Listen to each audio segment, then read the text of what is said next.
Et c'est parti pour Enjeu Patrimoine. Je le disais, on parle aujourd'hui de la fiscalité des LMNP, les locations meublées non professionnelles. On la disait avantageuse et pourtant elle semble aujourd'hui remise en cause. Dans le cadre du projet de loi de finances pour 2024, 2 amendements ont été adoptés en octobre pour limiter l'intérêt de la location saisonnière et inciter les propriétaires à revenir sur le marché de la location traditionnelle.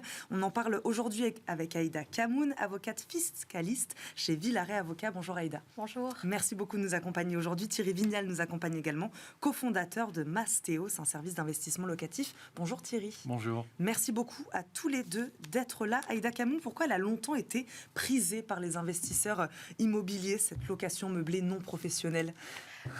En fait, elle est avantageuse parce qu'elle permet une fiscalité moins lourde que dans d'autres types de locations, notamment la location nue et la location plus longue durée. En fait, il y a 2 distinctions. Il y a la distinction location nue, location meublée, et ensuite il y a la distinction courte durée, longue durée. Par exemple, lorsque on est dans le cadre de régimes de ce qu'on appelle les régimes micro. Micro, c'est-à-dire qu'on va déclarer les recettes annuelles et après, on va appliquer un abattement qui est déjà prédéfini. Par exemple, pour les locations non meublées, le seuil est de 15 000 € et puis l'abattement appliqué, il est de 30 000. Alors que pour les locations longue durée, on va être sur un seuil de 77 700 € et un abattement de 50%. Et enfin, sur des locations courte durée, on va être sur des seuils de 188 700 € et avec un abattement qui va jusqu'à 71%. Donc on voit tout de suite l'avantage. Voilà, la location meublée courte durée est plus intéressante. Ouais, on comprend l'avantage de cette fiscalité assez rapidement, finalement, Thierry. Oui, de toute façon, ça laisse peu de place à l'hésitation. Le LMNP, c'est quand même le régime qui marche le mieux auprès des investisseurs locatifs, courte ou longue durée d'ailleurs, par rapport à des régimes type foncier ou SCI, à l'IR ou à l'IS, parce qu'on a le beurre et l'argent du beurre. On a d'un côté l'amortissement. Alors, dans l'option réelle, là, on mentionnait les forfaits à 30, et 50 et 71%, mais on peut aussi choisir, en fonction des seuils, l'option réelle.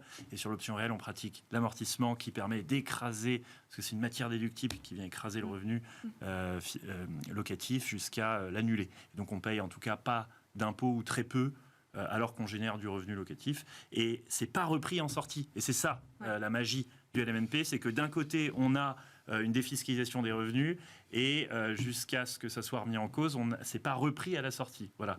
Alors que normalement, dans tous les autres régimes où on peut faire de l'amortissement, on a une reprise. C'est-à-dire que ça vient alourdir la facture sur la plus-value en sortie. Et donc, le meilleur des deux mondes fait que tout le monde se jette dessus. Et le problème avec ces amendements, c'est qu'en voulant pénaliser la location courte durée, ça vient déborder de manière un peu aveugle et sans discriminer vers la longue durée, qui pourtant est assez utile sociétalement pour loger des étudiants, contrairement, on pourrait le dire, au Airbnb. Bon, on va parler des conséquences de ces 2 amendements, mais avant de parler des conséquences, on va dire déjà ce qu'il y a dedans. Qu'est-ce qu'ils nous disent, Aïda, ces 2 amendements adoptés ? En fait, ils font déjà... en fait, on va calquer la courte durée sur la longue durée. Donc, sur le régime micro dont je parlais tout à l'heure, en fait, on va avoir les mêmes plafonds et les mêmes taux. Donc, ce qui fait qu'on va passer, pour que ce soit de la location meublée courte ou longue durée, on va avoir un abaissement à 77 700 € sur le seuil de revenu et enfin un abattement de 50%, contre 71% jusqu'en 2022. Donc, c'est un impact très, très... Vrai impact sur le portefeuille des Alors là, une petite nuance pour les zones où l'offre et la demande de logement n'est pas très, très impactée. On peut augmenter le taux et augmenter de 21% l'abattement, ce qui fait que on passe quasi à un taux de 71%. Mais il faut que les revenus soient inférieurs à 50 000 € l'année d'avant. Petite question aussi, Thierry, comment vous expliquez là, que les meublés touristiques soient d'un seul coup un peu pointés du doigt par l'État ? Qu'est-ce qui s'est passé là ?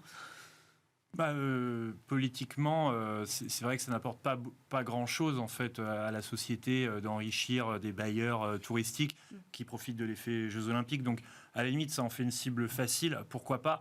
Mais comme je disais, c'est dommage quand ça déborde sur de la longue durée et qu'on ne fait pas la distinction, parce que là, on est sur une pénurie historique du parc locatif. Les étudiants peuvent plus se loger. On a moins 34% sur Paris de baisse d'offres de location en moins, et plus 20% de candidats locataires. Et donc, en continuant à faire barrage à l'investissement locatif, je suis un peu biaisé en disant ça, mais néanmoins, en fait, c'est alors qu'on pensait faire mal aux bailleurs, justement, touristiques, on fait du mal aux étudiants précaires, en fait. On fait du mal à toute personne qui veut se loger et qui, aujourd'hui, ne peut pas acheter une résidence principale parce que les banques, on est dans un environnement bancaire très contraint avec beaucoup de refus de prêts, et donc les gens peuvent ni acheter, ni maintenant se louer. Et plus on va mettre de barrages, on a déjà eu... les plafonnements de loyer, à la limite, pourquoi pas, l'explosion des taxes foncières, la loi sur les passoires thermiques, tout ça vient se rajouter et fait d'épouvantail sur ce marché. Et donc, ça vient encore assécher l'offre de location. Voilà, donc c'est hyper important de faire la distinction entre courte durée et longue durée. Oui, parce que vous pensez que cette fiscalité, donc moins attractive, ça va signifier quoi? Moins d'investissement aussi de la part des propriétaires pour acquérir ce type de biens? C'est ça, on va repenser à deux fois, on ne sera plus dans la même stratégie? Tout ce qui ne va pas dans le sens de l'investissement locatif crée un climat anxiogène de toute manière. Déjà que l'environnement macroéconomique n'est pas hyper favorable à ce genre d'investissement avec les taux là où ils sont. Mais si en plus on vient rogner sur le peu d'avantages fiscaux qu'on a là-dessus, ça n'encourage pas en fait. Et on le voit, l'offre de location ne fait que se tarir. Alors en même temps... ne faut pas oublier qu'il y a aussi les amendes qui ont été mises en place, parce que dans certaines villes, on n'a pas le droit de faire de Airbnb. Donc, ce n'est pas quelque chose de nouveau. Par contre, ce qui peut être anxiogène pour les contribuables, c'est l'instabilité. C'est-à-dire que lorsqu'on va faire un investissement locatif, on se projette sur 20, 30 ans. Et là, le fait que tout d'un coup, on se rend compte que... la loi, elle peut du jour au lendemain changer, parce qu'en plus, les textes actuels sont applicables dès les revenus 2023. Donc, quelqu'un qui a investi en 2023 se retrouve en fait avec une nouvelle loi qui n'était pas du tout prévue au début de son investissement. Donc, c'est très rapide.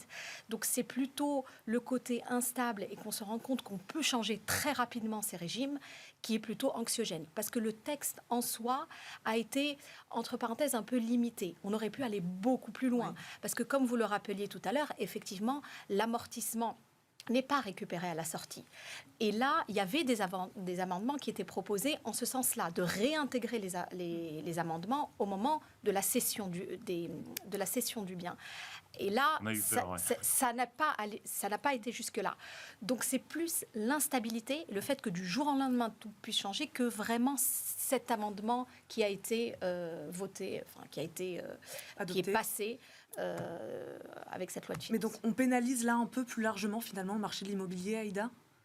Alors ça, l'avenir nous le dira, mais de toute façon, le marché de l'immobilier est de facto pénalisé depuis quelque temps, et la crise Covid n'a absolument pas aidé. Depuis la hausse des taux. Il y a plein de facteurs qui font que l'immobilier souffre en ce moment. Mais comme vous le disiez Thierry, c'était peut-être la dernière enclave, justement, le dernier aspect un peu positif en termes de fiscalité, d'investissement immobilier, ce ne sera plus le cas. Oui, alors je pose quand même la question, on peut toujours faire du réel, il me semble. Oui, bien sûr. C'est quoi le seuil minimum pour en faire de l'option réelle ? Il n'y a pas de seuil minimum.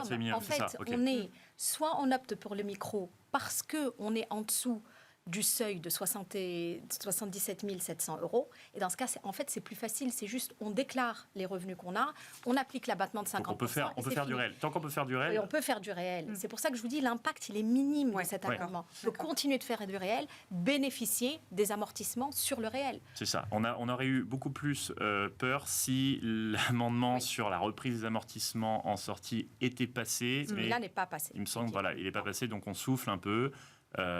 Et donc cette enveloppe LMNP reste la plus avantageuse possible. Et les options possibles désormais, ou en tout cas à partir de 2024, pour ces profils de propriétaires investisseurs, est-ce que, je vous ai un peu déjà posé la question, est-ce qu'ils vont changer de stratégie ou pas ? On s'attend à quoi là ? Alors, pour moi, on n'investit pas dans l'immobilier avec une motivation fiscale, ou en tout cas, ça ne serait pas la bonne motivation. On investit parce qu'on a trouvé une bonne opportunité de marché.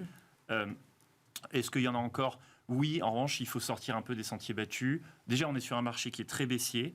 Ça ne se reflète pas encore dans les chiffres des notaires, mais sur le terrain, on voit des baisses 10-15% selon les villes.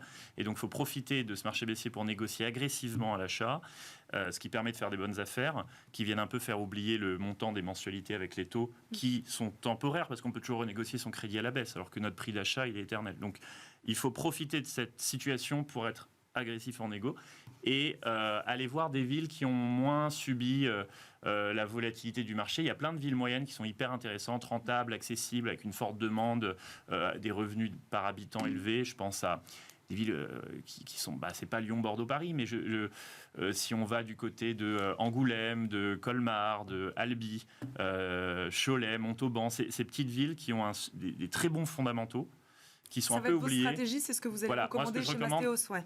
Ce que je recommande, c'est oublier un peu les grandes villes qui, de toute manière, malgré la timide baisse de prix, restent trop chères pour être finançables dans le contexte actuel, et aller voir du côté des villes moyennes qui sont un peu les grandes oubliées, alors que ce sont des marchés fantastiques d'un point de vue, en termes de potentiel financier, il y a plein de belles choses à faire là-bas. Mais il faut bien manier les statistiques pour comprendre quelle ville offre un rendement élevé sans offrir le risque qui va avec. Par exemple, à Niort, c'est spectaculaire, c'est 2 000 € du mètre carré, capitale des banques et des assurances, locataires en nombre, solvable, un marché qui est safe et rentable à la fois. Donc, mieux vaut privilégier un Niort que la grosse coloc à Lyon en ce moment.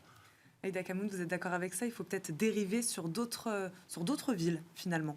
Alors, probablement, de toute façon, il y a des villes, notamment Paris, où, en principe, on n'a pas le droit de faire du Airbnb sans avoir un accord préalable.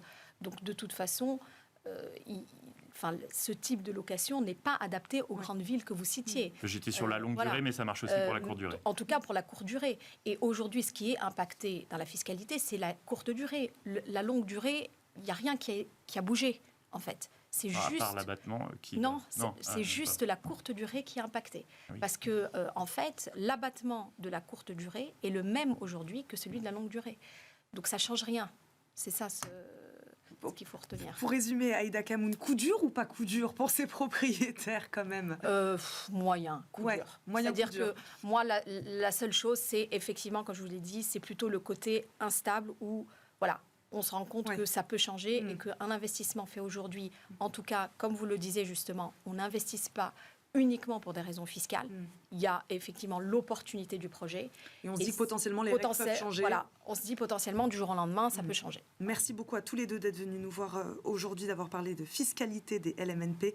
Merci Aïda Kamoun. Je rappelle, vous êtes avocate fiscaliste chez Villaret Avocats et Thierry Vignal, cofondateur de Mastéos, service d'investissement locatif. Merci beaucoup à tous les deux d'être venus nous voir. On passe tout de suite à l'œil du CGP.